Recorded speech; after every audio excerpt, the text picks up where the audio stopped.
संत रामपाल महाराज इनके लिए किसी भगवान से कम नहीं है। उतना ही समय तो चाहिए सतलोक जाने के लिए। दान वो करते जेल हैं। में नहीं है, हम जेल में हैं। इन वैद्य के पास आ जाओ, आपके सारे इलाज मुफ्त में कर देंगे। ब्लड कैंसर भी ठीक हो जाएगा और हुआ है लोगों को। हाँ ये जी। सतलोक क्या है? देखिए, संत रामपाल महाराज के एक अनुयायी मेरे साथ बने हुए हैं जो कि देहरादून से आए हैं। तो आइए इनसे बात करते हैं कि इतनी दूर से आज ये कुरुक्षेत्र में संत रामपाल महाराज के आश्रम में क्यों आए और इनको यहाँ पर आकर कैसा लगा और संत रामपाल महाराज के बारे में इनके क्या विचार हैं। सर नमस्कार। नमस्कार जी। जैसा कि आपने बताया आप देहरादून से आए हैं, तो आज आप यहाँ पे संत रामपाल महाराज के आश्रम में किस वजह से आए और आपको संत रामपाल महाराज के बारे में और क्या विचार हैं आपके? यहाँ पर आने का उद्देश्य एक ही है कि कुछ कर तो नहीं सकते हम, लेकिन कम से कम उनके एहसानों को मन में याद रखें। उनके एहसानों के बदले में जो आना जाना है, यहाँ दिल लगता है हमारा। यहाँ ऐसा लगता है जैसे कि हम अपने निज घर में आ गए। अभी तक हम विदेश में बैठे हुए हैं। देहरादून घर मकान सब कुछ कार सब लगने लगे ये बेकार हैं। हमें वास्तव में निज घर चाहिए और निज घर है सतलोक में, जहाँ की नूरी शरीर है। नूरी शरीर के अलावा जन्म मरण से जान छूटती है। बड़े बड़े बंगले हमारे लिए वहाँ इंतजार कर रही हैं। छोटे से बंगले के लिए रिश्वतें दो और क्या क्या दो, और तब भी काम बनता है या नहीं बनता मालूम नहीं है। लेकिन वहाँ तो हमें क्या, जैसे घर में एक गृहिणी आटा गूंथती है, बर्तन मांजती हैं या ऐसा ही काम हम करते हैं, तो उसमें उतना ही समय तो चाहिए सतलोक जाने के लिए। सतलोक जाने के लिए कोई बड़ी भारी तपस्या नहीं करनी पड़ती। तीर्थ में नहीं जाना, अपने मंदिरों में नहीं जाना, मस्जिद में नहीं जाना। नहीं जाने का ये मतलब नहीं है कि आपको वो बरगला रहे हैं या उल्टी तरफ लगा रहे हैं। वो तो कह रहे हैं यहाँ तुम्हें कुछ मिलने वाला नहीं है। सर आप एक बात वर्ड यूज कर रहे हैं बार बार, सतलोक। हाँ ये जी। सतलोक क्या है?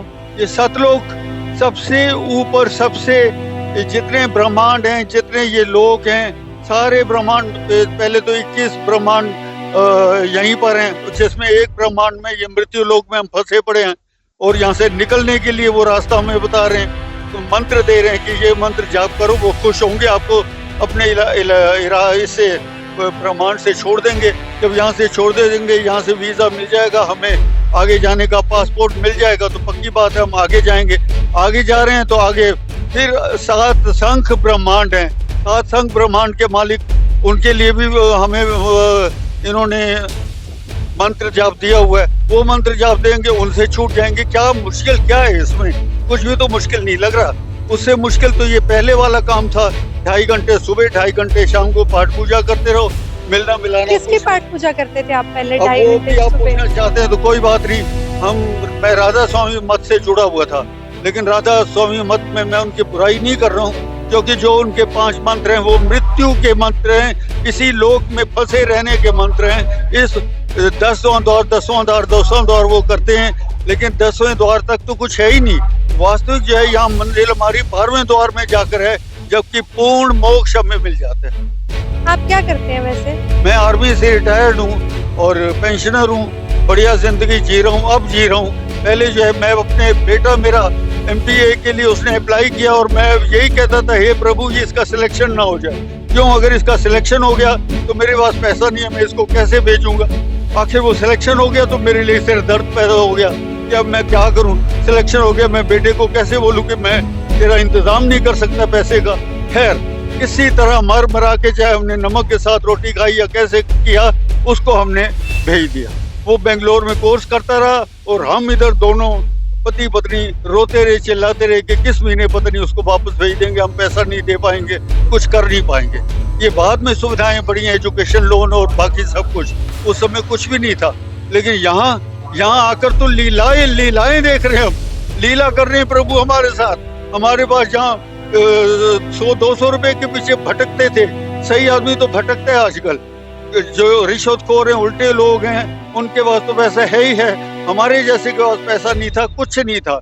और वो आज यहाँ आए, हम पैसा ही पैसा है सब। अगर पैसा भी माने, हालांकि पैसा बेकार चीज है, वो तो यहीं का यहीं मृत्यु लोक में ही रह जाएगा। आगे के लिए तो धन संपत्ति जो चाहिए, वो धन संपत्ति ये हमें दे रहे हैं। वो धन संपत्ति हमारे पास अभी तक नहीं थी। अब धीरे धीरे उस भक्ति धन जो है, भक्ति धन जो चाहिए, उस भक्ति धन को हम इकट्ठा कर रहे हैं, ताकि सदगुरु महाराज की कृपा हो। और फिर हाँ, सबसे बड़ी बात, कि हमें जो है यमराज या उनके करोड़ों दूत हैं वो लेने नहीं आएंगे। पक्की उम्मीद है कि खुद सदगुरु महाराज जी कहते मैं तुम्हें ले जाऊंगा। क्या डर लगेगा मौत से? आदमी खुद बोलेगा सदगुरु महाराज जी मैं तैयार हूँ। मेरी आप सदगुरु महाराज जी किसको कह रहे हैं?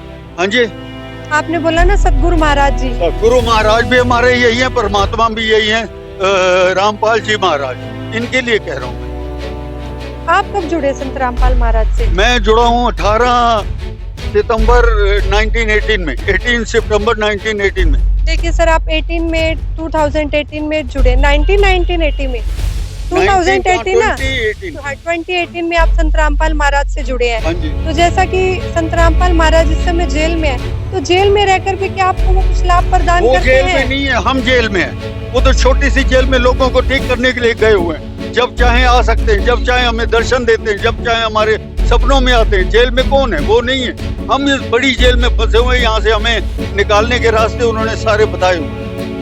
देखिए, आप एक आर्मी रिटायर्ड ऑफिसर हैं, तो आप अपने वहाँ देहरादून वालों को और अपने परिवार को, जो आपके रिलेटिव्स हैं, जो अभी संत रामपाल महाराज से नहीं जुड़े, उनको कुछ मैसेज देना चाहेंगे, कुछ बताना चाहेंगे संत रामपाल महाराज के बारे में? लोगों के लिए, आम जनता के लिए, अपने रिश्तेदारों के लिए, सबके लिए एक ही प्रार्थना है, एक ही रिक्वेस्ट है कि दुनिया में कोई रास्ता और नहीं है। इस रास्ते पर आ जाओ। आसान रास्ता है, मुश्किल नहीं है ये काम।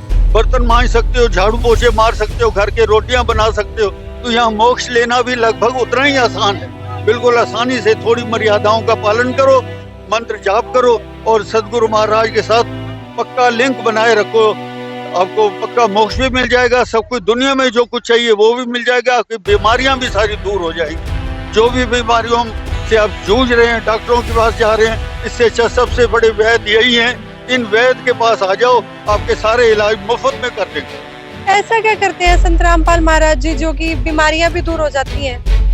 यही तो लीला, और किसको बोलते हैं? लीलाएं ये करते हैं वो, और लीलाओं से सब कुछ ठीक हो जाता है। ब्लड कैंसर तक ठीक हो जाता है, जो कि आम डॉक्टर जॉब दे देते हैं। बोलते हैं बस ये तो 2 महीने के वो हैं, 3 महीने के वो हैं। जब वो देखते हैं साथ उनको जो लेकर गया है वो भी वेंटिलेटर पर हो जाता है, तो डॉक्टर सोचते हैं अब तो इनसे और पैसा मिलेगा नहीं।